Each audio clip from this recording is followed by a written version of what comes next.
everybody, I'm Julie and this is Meredith, and we are the co-founders of the Recovery Connection. We are a substance abuse provider, residential treatment in Winchester, Virginia, and we are here to talk to you all today about how to use healthy communication. One of the things that's most important to Meredith and I, and it's a big piece of our vision statement and the way that we build our program, is to focus in on how to build meaningful connections with one another in recovery. And so what does that look like? Of course, a huge component is practicing healthy communication skills. So today, Meredith is going to walk you through our basic framework that we work with our residents in regards to how to effectively communicate in a conflict with either another resident or someone in their life, so that they can begin gaining the tools necessary to build meaningful connections. Thanks, Julie. Yeah. Before we talk through this template, let's first talk about what is the purpose of healthy communication, okay?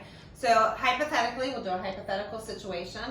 Julie and I are having an issue, right? Let's say there's some conflict, there's some tension, and we definitely need to talk about it before resentments start to build, and we'll use this format to do that. But the purpose of healthy communication, one, is so that you or I can communicate my feelings effectively to the intended person, okay? The second purpose of healthy communication is going to be to minimize negative reactions from the intended listener, okay? And I think we all have been in different conflicts in our life where we get emotional or we get angry and it escalates, no one's listening to anybody, and there's no solution, right? Absolutely.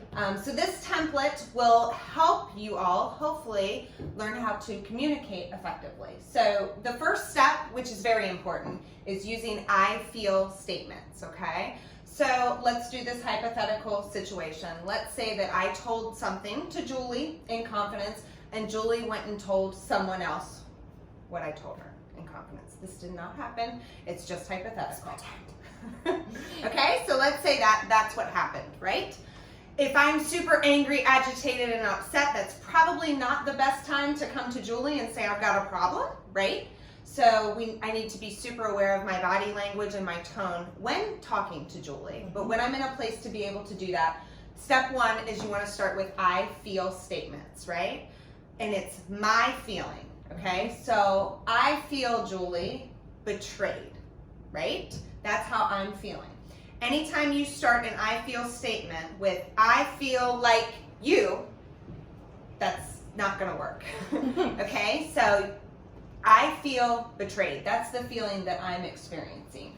When I just state Julie's behavior, right? So I feel betrayed when you go to someone else with something that I told you in confidence, okay? Because, right? Because in this situation, for me, would be now I'm experiencing distrust in our relationship, right? And then the last step is I need, keeping in mind that I am totally powerless over how Julie's going to behave or act in the near future, but I should be able to tell her, Julie, if I tell you something in confidence, I need you to keep it in confidence in between us. Okay? So that's an example, and definitely can be used in a lot of conflict resolution. Absolutely. And just before we finish this video, I just wanted to point out a couple things, just to piggyback on things that Meredith had spoken about. So this, in essence, is inviting the person that you're communicating with to a solution. You're basically communicating the fact that you are seeking a solution. What Meredith said about saying, I feel like you, that's not inviting a solution into the situation. That is me wanting to prove a point, place blame, things of that nature. And it's important to always state the behavior versus assassinating someone's character. So it's so important to say when you state the facts, what happened.